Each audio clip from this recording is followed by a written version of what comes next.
Assalamualaikum warahmatullahi ta'ala wabarakatuh. Selamat datang ke kelas Ustaz Azlin. Apa kabar anak-anak semua? Semoga sehat bersama keluarga di rumah. InsyaAllah hari ini kita akan sambung pembelajaran kita dalam bahagian ibadah Unit 4 Bacaan Sunat Solatku. Oke, sebelum ini kita sudah belajar bacaan wajib solatku, dan kali ini kita akan masuk bacaan sunat pada solat kita. Oke, boleh buka buku teks muka surat 91 ya, 91 Ibadah Unit 4 Bacaan Sunat Solatku. Oke, yang pertama lihat, baca, dan hafaz. Lihat, baca, dan hafaz. Ingat dalam otak kamu. Oke. Sebelum itu kita tengok dulu di bawah. Info. Perkara-perkara sunat dalam solat ada dua, yaitu sunat abad dan sunat hayat. Oke, sunat abad ni ialah kalau kita tertinggal, kita mesti sujud sahwi. Apa itu sujud sahwi? Oke, nanti kita akan belajar pada masa akan datang. Oke, seterusnya sunat hayat. Sunat hayat ni kalau kita tertinggal bacaan dia, kita tidak perlu sujud sahwi. Oke, tetapi kalau namanya bacaan solat, kita buat, kita dapat pahala sebab kita ikut sunat Nabi.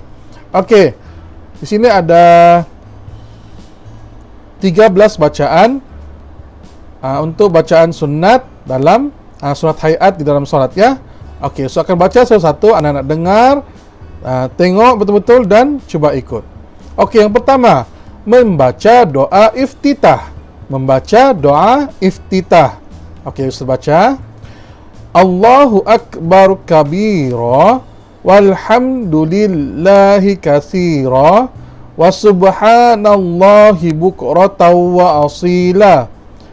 Wajjahtu wajhiya lillazi fataras samawati wal ard hanifan muslima wa ma ana minal musyrikin. Inna salati wa nusuki wa mahyaya wa mamati lillahi rabbil alamin. La syarika lahu wa bizalika umirtu wa ana minal muslimin. Oke, ini namanya doa iftitah. Dia dibaca bila? Selepas kita takbiratul ihram, Allahu akbar, sebelum kita baca Al-Fatihah, kita baca doa iftitah terlebih dahulu. Oke, yang kedua, membaca ta'awuz secara perlahan sebelum membaca surah Al-Fatihah. Ini dibaca selepas doa iftitah tadi, yaitu a'udzubillahi minasyaitonir rajim.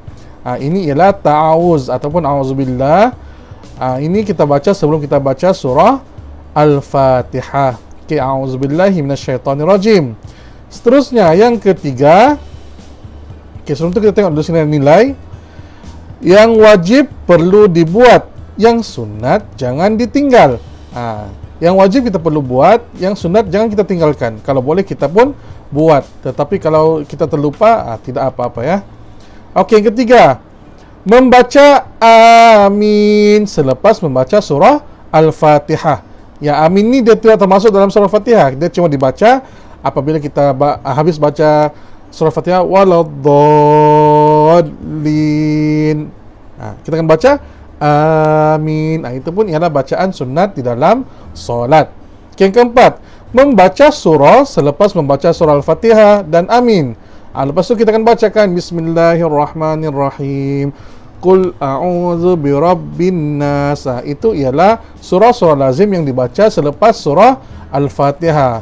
Juga termasuk di dalam bacaan sunat di dalam solat.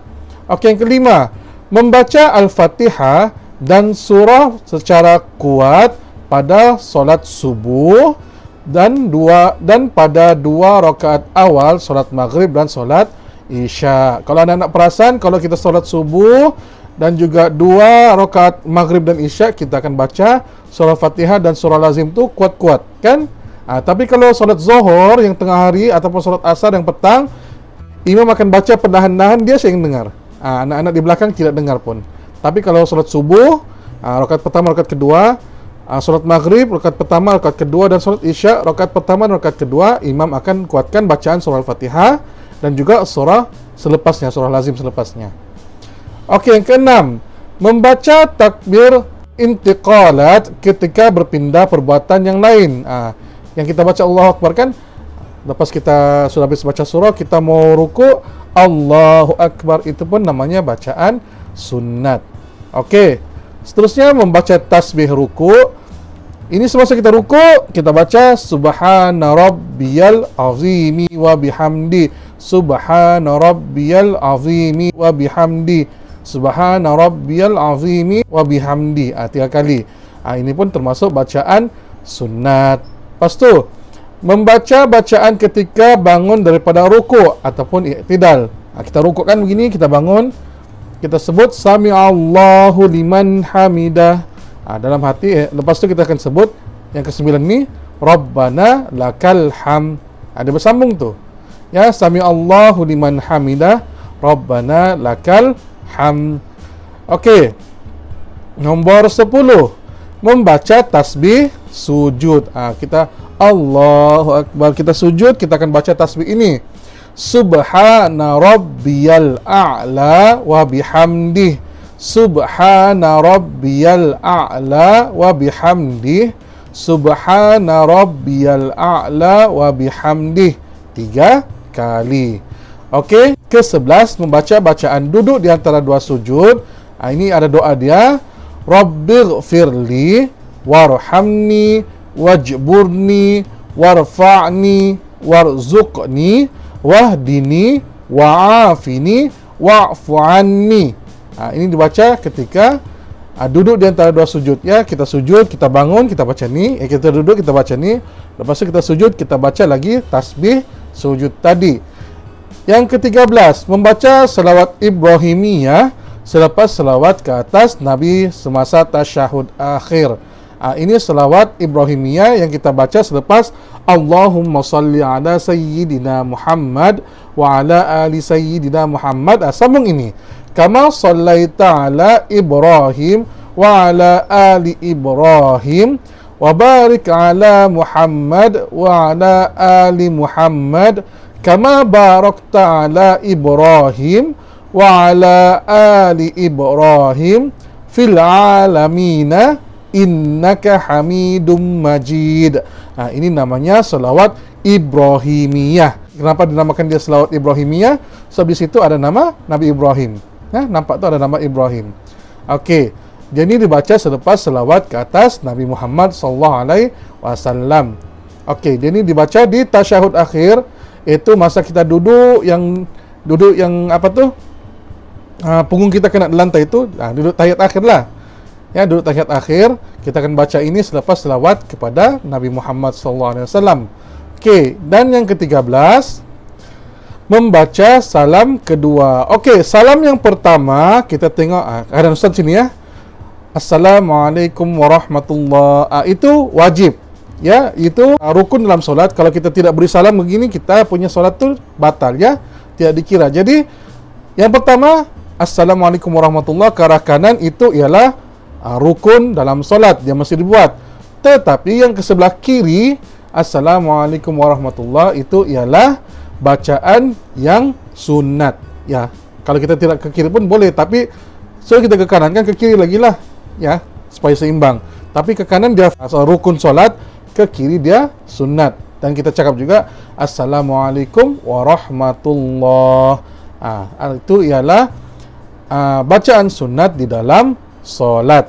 Okey, tengok di sini ada nilai memahami makna bacaan menjadikan solat lebih khusyuk. Okey, nanti saya akan bagi link apa maksud bacaan-bacaan ini semua. Ya. Sebelum tu ada rumusan di muka surat 92. Ya, rumusan di muka surat 92. Solatlah dengan sempurna kerana solat perkara pertama yang akan dihisab di alam kubur. Ini ialah solat ni ialah perbuatan yang pertama yang akan disoal. Ya, disoal di masa akhirat nanti, di alam akhirat. Jadi anak-anak semua ustaz nasihatkan solatlah. Ya, solat sekarang umur anak-anak sudah 8 tahun ya. 7 tahun boleh sudah disuruh solat. Maksudnya kamu tahun 1. Kalau 10 tahun tidak solat, ibu bapa boleh pukul anak dia. Jadi sekarang belajar solat. Jadi kamu umur 10 tahun, kamu sudah biasa solat, kan senang sudah, tidak masalah. Okey. Jadi itu saja untuk kali ini bacaan sunat solatku. Ada 13 di sini. Ini bacaan ini namanya bacaan sunat hayat. Ya, hayat maksudnya kalau kita tertinggal baca pun, kita lupa baca kah, tidak sempat baca kah, tidak ada masalah. Solat kita tetap sah. Tidak perlu sujud sahwi. Oke, itu saja untuk kali ini. Semoga berjumpa lagi pada masa yang akan datang. Assalamualaikum warahmatullahi taala wabarakatuh.